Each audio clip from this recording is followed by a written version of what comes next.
9 जून 2024, गांव धानपुर, जिला मेरठ। जय भगवान यादव सुबह सुबह अपने घर के आंगन में बैठे थे।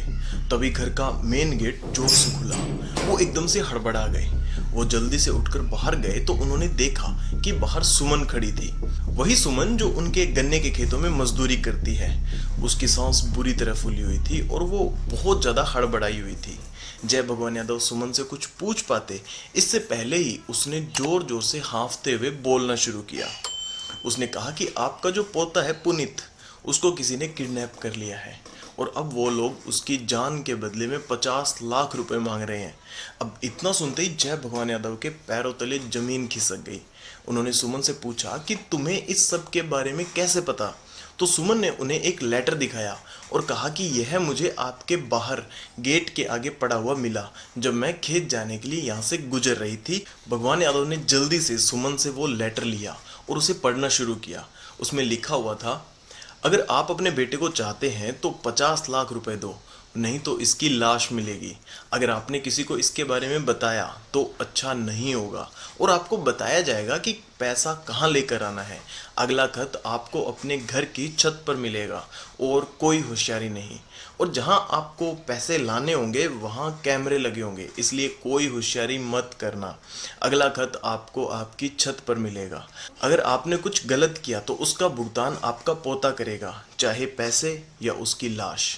सोच लो। अब यह लेटर पढ़ते ही जय भगवान यादव थर थर कांपने लगे, क्योंकि उनकी पूरे गांव में किसी से कोई दुश्मनी नहीं थी और ना ही उन्होंने कभी किसी के साथ कुछ गलत किया था। तो फिर किसने किया उनके मासूम से पोते का किडनैप, और सुमन का इस सब से क्या लेना देना था, और कैसे पुलिस ने किडनैप की इस सारी गुत्थी को सॉल्व किया। चलिए जानते हैं। Puzzling out the crime with Vikas. दरअसल जय भगवान यादव के दो बेटे हैं, मनोज यादव और गोपाल यादव।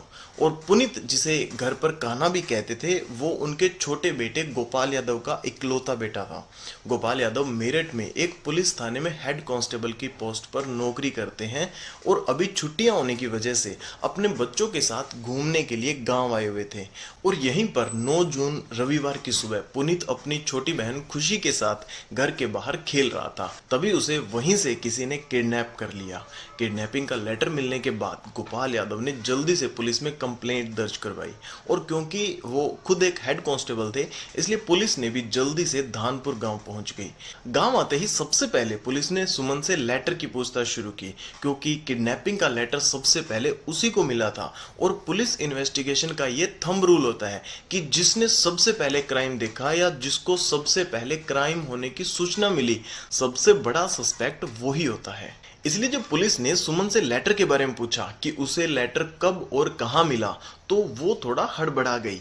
उसके मुंह से निकल गया कि उसे यह लेटर शनिवार सुबह जय भगवान यादव के घर के बाहर मिला था। और इस बात से पुलिस का शक सुमन पर और बढ़ गया, क्योंकि जब किडनैपिंग ही रविवार को हुई थी तो फिरौती का खत सुमन को एक दिन पहले शनिवार को ही कैसे मिल गया। इसलिए पुलिस ने अलग अलग तरीके से कई बार किडनैपिंग लेटर के बारे में जब सुमन से पूछा तो सुमन हड़बड़ाने लगी। उसके बयान बार बार बदलने लगे और उसकी घबराहट उसके चेहरे पर साफ दिखाई दे रही थी। और पुलिस के लिए इस केस में इतनी लीड काफी थी सुमन को अरेस्ट करने के लिए। पुलिस सुमन को उठाकर मेरठ थाने ले गई, जहां पर जब उसे सख्ती से पूछा गया तो उसने उगला वो जहर जिसे जानने के बाद सबके होश उड़ गए। सुमन ने बताया कि पुनीत का मर्डर मैंने ही एक और मजदूर के साथ मिलकर किया था। जब सुबह पुनीत घर के आगे खेल रहा था तो हम उसे कुछ खाने का लालच देकर गन्ने के खेतों में ले गए, जहां हमने सबसे पहले उस मासूम की आंखें फोड़ दी और फिर उसके मुंह में गन्ना और भूसा भर दिया ताकि वो चिल्ला ना सके। और इसके बाद हमने एक रस्सी ली और उसे पुनीत के गले में फंदे की तरह फंसाकर उसे मौत के घाट उतार दिया। अब कातिल का पता लगने के बाद पुलिस को यह जानना था कि मर्डर करने का मकसद क्या है। आखिर उस 6 साल के मासूम से बच्चे का इतनी बेरहमी से कत्ल करने का क्या कारण था और क्यों उसके साथ ऐसी दरिंदगी की गई। तो सुमन ने बताया कि उसने ऐसा जय भगवान यादव के बड़े बेटे मनोज यादव के कहने पर किया था, क्योंकि मनोज यादव का अपने पिता और छोटे भाई से 6 बीघा जमीन को लेकर कुछ विवाद चल रहा था, जिस वजह से वो उन दोनों से काफी नाराज था। तो वहीं दूसरी तरफ सुमन ने भी एक बार जय भगवान यादव से 10,000 रुपए कुछ उधार मांगे थे, लेकिन सुमन के नशेड़ी होने के कारण उन्होंने उसे वो रुपए देने से मना कर दिया, जिस वजह से सुमन भी उनसे काफी नाराज थी। जब मनोज यादव को इसके बारे में पता चला कि सुमन भी जय भगवान यादव से नाराज है, तो उसने सुमन को जय भगवान यादव से बदला लेने के लिए उकसाया और इसी वजह से सुमन ने इस घिनौनी करतूत को अंजाम दिया।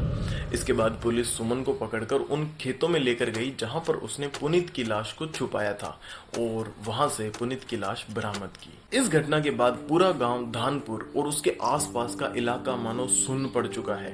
कोई सोच भी नहीं सकता कि इतनी छोटी सी बात के लिए एक महिला जो खुद 2 बच्चों की मां है, वो ऐसा घिनौना काम कर सकती है। जय भगवान यादव के परिवार का भी रो रो कर बहुत बुरा हाल है।